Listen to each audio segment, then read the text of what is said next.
Hi, I am Melver Gomez. I'm an Ilocano filmmaker. Some of my films include Ina Bulan, Nagitinalaga nga Istorya, Karkarma, and Na Isang Sangayan Adaga. Dagiti awanan Timek Akayo reflects the silent struggles we often overlook.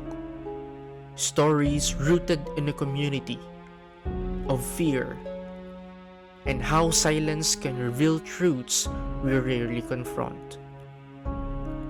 Kwento ito ng isang komunidad, ng isang babaeng naglakas loob magsalita, at ng mga punong tahimik na nag-iingay sa kanilang sariling paraan.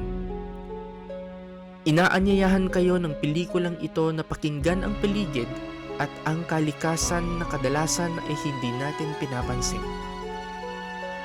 The film is a reminder that even in silence, the trees are telling us something. Catch the premiere of our film in 2026 at Montañosa Film Festival.